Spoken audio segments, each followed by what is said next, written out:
Hello friend, welcome to my channel STDAF। आज हम लोग करेंगे जीके डेली डोज, जो रोज़ाना सुबह 9 बजे हम लोग करते हैं।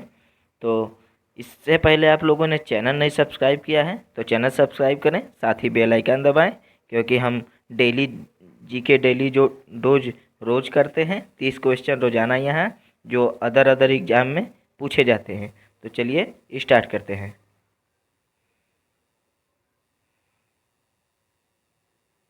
कल हम लोग 31 क्वेश्चन किए थे, आज हम लोग उससे आगे करेंगे।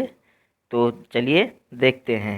यदि किसी कण का रैखिक वेग दोगुना कर दिया जाए तो इसकी गतिज ऊर्जा क्या होगी? दोगुनी हो जाएगी, चौगुनी हो जाएगी, या आधी रह जाएगी, या वही रहेगा? तो इसकी गतिज ऊर्जा कितनी हो जाएगी? चौगुनी हो जाएगी। किलोवाट आवर एक यूनिट है ऊर्जा की, शक्ति की, बल की, या संवेग की? किलोवाट आवर ऊर्जा की यूनिट है। निम्नलिखित में से किसे सह्याद्री सह्याद्री पर्वत श्रृंखला के नाम से भी जाना जाता है? पूर्वी घाटी, पश्चिमी घाट, शिवालिक, विंध्य। तो आप बोलेंगे पश्चिमी घाटी। प्रतिध्रुव एंटीपोड्स क्या होते हैं? तो प्रतिध्रुव एंटीपोड्स होते हैं वे स्थान जो व्यासी रूप से पृथ्वी की सतह की विपरीत दिशा में होते हैं। पहला ऑप्शन सही हो जाएगा। गेट बैरियर रीफ क्या है? प्रवाल रचना, पर्वत श्रृंखला, मानव निर्मित दीवार, या ज्वारी भित्ति? तो ग्रेट बैरियर रीफ है, प्रवाल रचना है। हिंद महासागर में से निम्नलिखित में से कौन सा तूफान अन्य तीन की अपेक्षा अधिकतर निरंतर रूप से आता है? तो आप बोलेंगे चक्रवात। चक्रवात हिंद महासागर में प्रभंजन, पवंडर, टाइफून के सबसे अधिक आता है चक्रवात। पाल पेन का सिद्धांत पर काम करता है?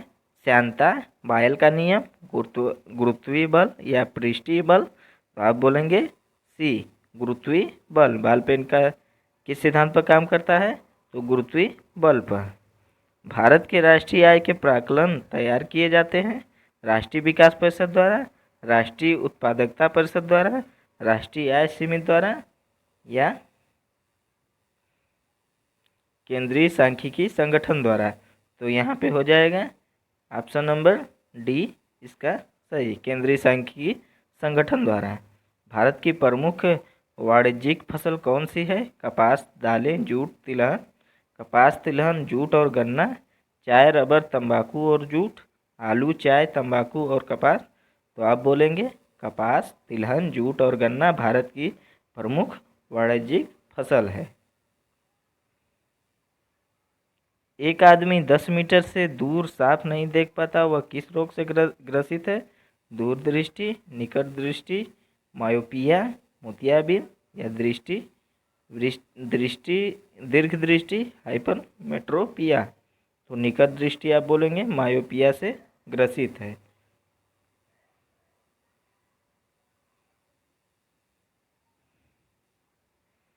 सूची 1 तथा सूची 2 के साथ मिलान कीजिए और नीचे दिए गए विकल्पों का चयन कीजिए। तो आपका आंसर ए हो जाएगा, तीसरा का ए। तीसरा के ए हो जाएगा पुलकित झील। बी का हो जाएगा आपका पहला उड़ीसा। सी का उलन झील का हो जाएगा आपका चौथा कश्मीर। डी का हो जाएगा आपका सांभर झील का राजस्थान। सांभर झील कहाँ है? राजस्थान में। चिल्का झील उड़ीसा में। उलन झील कश्मीर में। पुलकित झील तमिलनाडु में। तो इस तरह आप लोग मिला लीजिएगा इसको। आंसर नंबर ए इसका सही हो जाएगा। हिमरेखा क्या है? तो हिमरेखा एक ऊंचाई जिसके एक स्थान पर अस्थायी रूप से बर्फ रहती है और पूरे वर्ष नहीं पिघलती, उसे हिमरेखा कहते हैं।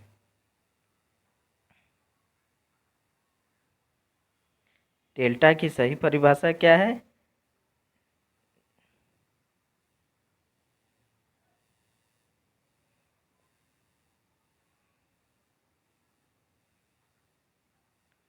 डेल्टा की सही परिभाषा निम्नलिखित में से कौन सी है?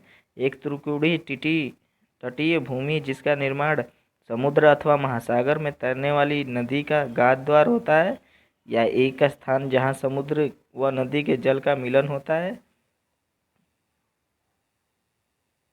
तो ऑप्शन नंबर ए इसका सही हो जाएगा। एक त्रिकोणीय तटीय भूमि जिसका निर्माण समुद्र अथवा महासागर में तैरने वाली नदी के ग्वाद द्वारा होता है, डेल्टा कहलाता है।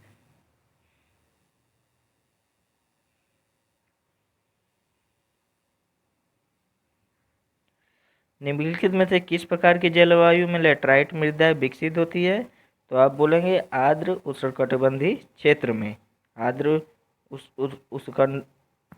उष्णकटिबंधीय क्षेत्र में जलवायु लेटराइट मृदा विकसित होती है। इंग्लैंड के हाउस ऑफ कॉमन्स द्वारा भारत के किस गवर्नर जनरल पर महाभियोग चलाया गया था? तो वारेन हेस्टिंग पर। इम्पोर्टेंट क्वेश्चन है। जनगणना 2011 के अनुसार भारत की साक्षरता दर कितनी है?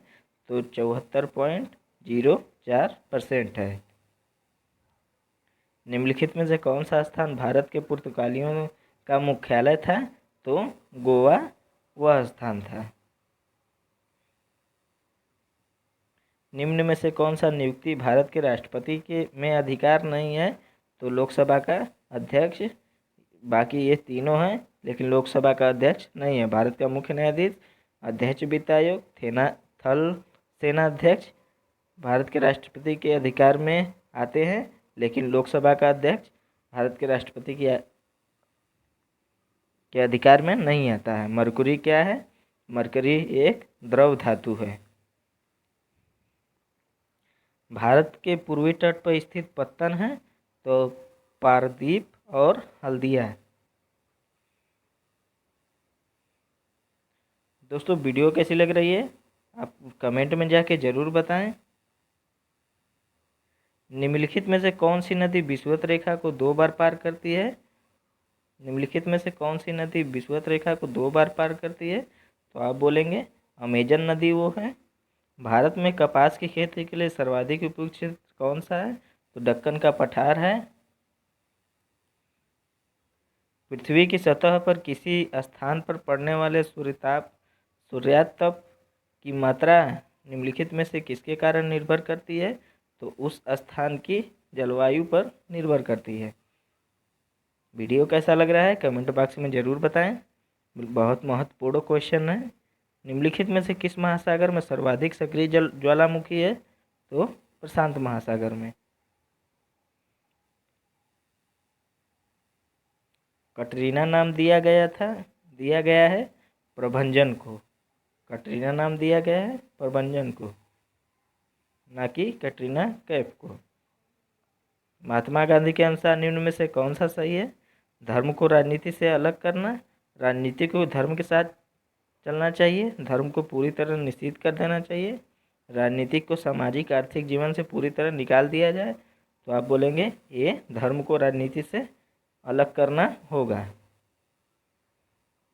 ऊष्मा का विद्युत ऊर्जा में परिवर्तन करने के लिए प्रयोग किया जाता है एमीटर, हाइड्रोमीटर, वोल्टमीटर या थर्मोकपल का। तो आप बोलेंगे थर्मोकपल। निम्न में से कौन सा लार का लाभ नहीं है? यह निगलने में सहायता करती है, यह शरीर में आरबीसी वृद्धि करती है, यह मुख तथा दांतों को साफ करती है, यह होठों तथा जीवा की गति को सुनकर बनाकर बोलने में। तो आप बोलेंगे यह आरबीसी में वृद्धि करती है।